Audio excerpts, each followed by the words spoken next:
ফুলবাড়ীতে প্রাণবঙ্গ মিলার্সের গবেষণা কার্যক্রম পরিদর্শনে জেলা বীজ প্রত্যয়ন অফিসার। বিস্তারিত থাকছে দিনাজপুর থেকে মোহাম্মদ ফয়জার রহমানের প্রতিবেদনে। দেশে প্রিমিয়াম কোয়ালিটির বাসমতি ও লম্বা সরু চালের উৎপাদন বৃদ্ধির লক্ষ্যে পরিচালিত গবেষণা কার্যক্রম পরিদর্শন করেছেন দিনাজপুর জেলা বীজ প্রত্যয়ন অফিসার কৃষিবিদ মোহাম্মদ জাফর ইকবাল। বুধবার 22 এপ্রিল সকাল 11টায় দিনাজপুরের ফুলবাড়ীতে অবস্থিত প্রাণবঙ্গ মিলার্স লিমিটেড কার্যালয়ে এ পরিদর্শন অনুষ্ঠিত হয়। এ সময় তিনি প্রতিষ্ঠানের গবেষণা কার্যক্রম ও বিভিন্ন উন্নত জাতের ধানের প্রদর্শনী ঘুরে দেখেন। পরিদর্শনকালে উপস্থিত ছিলেন কৃষিবিদ মোহাম্মদ গফফার আল হাদি। যেহেতু প্রাণ কর্তৃপক্ষ 4টা দেশ থেকে 8টে জাত নিয়ে এসেছেন, ওনাদের যদি ওনারা প্রোডাকশন পারপাসে সেটাকে ব্যবহার করতেছেন সেটা পারবে, সেজন্য আমরা সাধুবাদ জানাচ্ছি। এই কারণে যেহেতু বাসমতির বিভিন্ন ক্যাটাগরি রয়েছে, বিভিন্ন চাহিদা রয়েছে আমাদের দেশে ব্যাপক, এবং এই বাসমতি ইন্ডিয়া বা পাকিস্তান থেকে আনতে গেলে আমাদের অনেক কারেন্সি খরচ করে আনতে হয়। যেহেতু প্রাণ কর্তৃপক্ষ নিয়ে এসেছে, তারা প্রোডাকশন করবে এবং সেটা তাদের নিজস্ব জমিতে প্রোডাকশন বাড়াবে, দেন সেটাকে তারা মিলিং করে বাজারে বিক্রি করবে।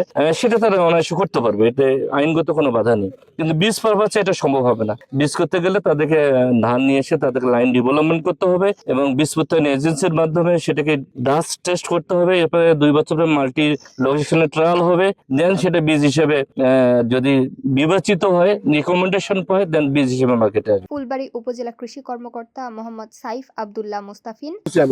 আচ্ছা, শুরুতেই প্রাণ কোম্পানিকে অসংখ্য ধন্যবাদ জানাচ্ছি। ওনারা প্রায় 12টি জাত, প্রায় 4টি দেশ থেকে এই জাতগুলো ওনারা নিয়ে এসেছেন। এগুলো ওনারা ট্রায়াল করে দেখতেছেন যে আমাদের ফুলবাড়ী উপজেলা বা দিনাজপুরে আমাদের এগুলো উপযোগী কিনা। তো আমরা পরিদর্শন করে যেটা দেখতে পারলাম যে 12টা জাতের মধ্যে প্রায় অনেকগুলো জাতেই আসলে অনেক সুন্দর ফলন এসেছে। তো এগুলো বিশেষ করে পাকিস্তানি বাসমতি ব্ল্যাক রাইস আমরা এখানে দেখতে পারলাম, এগুলো অনেক ভালো ফলন হয়েছে। তো এগুলো যদি এই সুন্দর ফলন আমরা পাই, তাহলে পরবর্তীতে এই ধানগুলো আমাদের ফুলবাড়ী উপজেলায় চাষের উপযোগী হবে এবং এর ফলে আমাদের যে উচ্চ ফলনশীল জাতগুলো আমাদের ফুলবাড়ী উপজেলায় সম্প্রসারণ করা সহজ হবে। এক্ষেত্রে আমাদের কৃষকরাও আর্থিকভাবে লাভবান হবেন। এছাড়া প্রাণ কোম্পানির মহাব্যবস্থাপক মোহাম্মদ জাকারিয়া হোসেন, কৃষিবিদ মোহাম্মদ নওশাদ হোসেন, মোহাম্মদ আকিনুজ্জামান, ধীমান রায়, মোহাম্মদ রোমানুর রহমান, মোহাম্মদ উজ্জ্বল খলিফা, মোহাম্মদ রায়হানুল সহ সংশ্লিষ্ট কর্মকর্তারা উপস্থিত ছিলেন। প্রদর্শনীতে পাকিস্তান ও ভারতের বাসমতি ধান, ভিয়েতনাম ও ইন্দোনেশিয়ার ব্ল্যাক রাইস, দেশের ঐতিহ্যবাহী কাটারি চাল এবং বাংলাদেশ ধান গবেষণা ইনস্টিটিউট উদ্ভাবিত ব্রি ধান 50, 108, 113, 114 ও বাংলামতি জাত সহ বিভিন্ন ধানের জাত উপস্থাপন করা হয়। পাশাপাশি স্থানীয় 2টি মোটা জাতের ধানও প্রদর্শন করা হয়। প্রাণ কোম্পানির মহাব্যবস্থাপক মোহাম্মদ জাকারিয়া হোসেন বলেন, আসলে আমাদের মেন উদ্দেশ্য হলো যে আমরা এখানে 12টা জাত ধান নিয়ে এসেছি পাকিস্তান থেকে, ইন্ডিয়া থেকে, ভিয়েতনাম থেকে এবং নেদারল্যান্ড থেকে।